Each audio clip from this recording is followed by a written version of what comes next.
Ciao a tutti, davanti a me Honor 400 Lite e ora vi mostro come ripristinare tutte le impostazioni su questo dispositivo.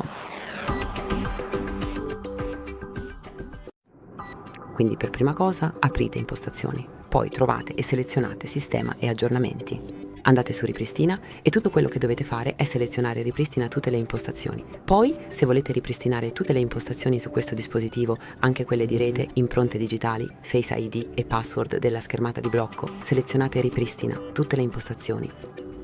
Inserite il vostro PIN se ne avete uno, confermate toccando su ripristina tutte le impostazioni e attendete che l'operazione sia completata.